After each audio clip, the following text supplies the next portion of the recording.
news in Boston. This is WBZ News at 10.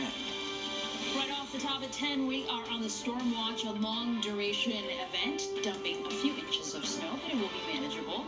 It will create, though, some slick spots for those traveling out there. Mass DOT is telling drivers to take it slow, to give plow crews plenty of space. Good evening to you. Thank you for joining us. I'm Ana Rodriguez. The snow will be around for much of tomorrow as well. We want to get right to Chief Meteorologist Eric Fisher, tracking what's out there right now, Eric. Yeah, Ana, it's an interesting storm because it's spread out over time. It's really just not intense, so it's there. It's in our consciousness. We can kind of see the snow outside, but not really doing a lot in terms of impact to the area. I think that's the takeaway with this one. You look across the Northeast, you get a sense for how disjointed this is. Kind of scattered areas of snowfall here and there. It's not like a potent nor'easter. And a few scattered areas of snowfall out there this evening. One little ocean effect band that's right over the city of Boston right now. Winthrop as well, over toward Nahant, some steadier snow, and it does extend back toward Alston and Newton. Haven't seen a ton of snow with this, about an inch or so, but it is stationary, so that will slowly add up. Some light snowfall around Gardner and heading up into southern New Hampshire this evening. This is the way things will go for the rest of the night. We'll have scattered areas of snow here and there, most of it light to at times moderate. The best chance for getting a little bit more is in some of these ocean effect bands like we have over Boston. And tomorrow, same idea. There might be one last flare-up tomorrow evening as we head into the overnight before things wrap up on Saturday morning. So the slow pace of everything, making a pretty low impact event. This is additional snow, so on top of anything that's fallen already. Down toward the islands, we already had some significant snowfall and a few inches on the Cape. Expect 2 to 4 more through tomorrow evening. Again, stretched out over time, a coating to 2 into New Hampshire and out toward the Connecticut River Valley. So in terms of travel, slick spots tonight and early tomorrow morning. As temperatures get up around freezing tomorrow, I think we'll be just fine in terms of travel. The road should be in pretty good shape. We'll take a full look at this forecast, talk about the weekend as well, coming up in a little bit. All right, Eric, we'll see you then. Thank you. Well, this could bring a wrinkle to the state's vaccination plans. Winter storms down south are threatening to delay next week's shipment of shots. Tonight, Governor Baker is considering sending the National Guard to pick up supplies in Kentucky and Tennessee, where the vaccines are now stored. Well, new tonight, the nonprofit hired to build the state's vaccination reservation website is apologizing. This after it failed this morning when the state opened up vaccines to a new tier of people. WBZ's Nick Emmons reports. This was a day many people should have been filled with hope and excitement, thinking about the end of the pandemic, but instead, many were filled with anger and frustration. This is the screen people were met with while trying to make a vaccine appointment. The state's website crashed at 8 a.m. as 1 million people in Massachusetts became eligible to sign up. It just died on me. It caused a lot of frustration for the 65 and older group, and to make matters worse, people couldn't get through to the call-in center either. They said, you're in the queue, we'll call you, but we're busy, we'll call you back.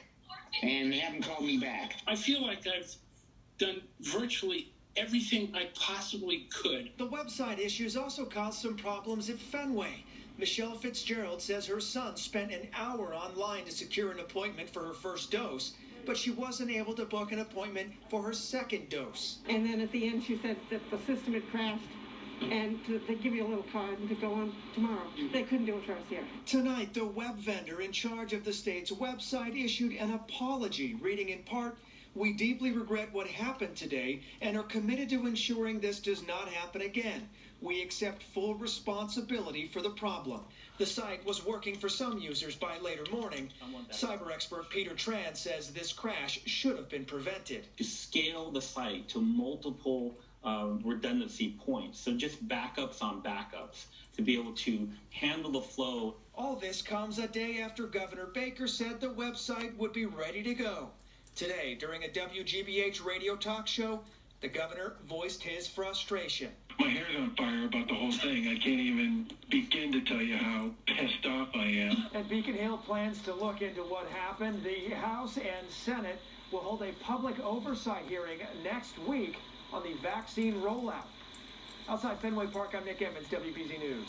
Those appointments were booking up so quickly that it was hard to get one appointment, let alone 2 at the same time. WBZ's Tiffany Chan talks to an Attleboro couple ready to drive anywhere if they can get that golden ticket. People are already considered lucky if they can get one appointment for the coronavirus vaccine. Now imagine the frustration for married couples hoping to get 2 back to back. very, very frustrated. I get a nervous breakdown. 72-year-old Margarita Furtado thought she'd be relieved when the state gave those 65 and up the green light to get the COVID-19 vaccine. But the process has proved to be a headache for her and her husband. They're not tech savvy, their English is limited, and securing not one but 2 appointments at the same time. It is very, very difficult. I want so bad to get the shot, and seeing that we cannot have that here in Alaboro or heard that, it's very, very sad for me. They're not alone. Even those who use the computer with ease are having trouble making same-day appointments with their spouse to save themselves the extra trip. My wife used an iPhone and a computer. I used the iPhone, and we worked at it. And we got through most of the steps at Gillette until we would get to the last step after typing everything in, name and all the information, and then we'd get an error message right at the end. And that's just to make one appointment. Peter Young says he's even willing to drive from his house on the Cape to Springfield for a shot. But the problem is finding a time slot for him and his wife. We're hoping that it's not going to be more than 3 or 4 days. I mean, we're hoping we're going to at some point crack the ice and get through. The governor is really urging people to be patient because the demand is so high, it could take up to a month for people 65 and up to get their first dose. Outside of the State House in Boston, I'm Tiffany Chan for WBZ News. New Hampshire's governor says that all public schools must offer at least 2 days of in-person learning.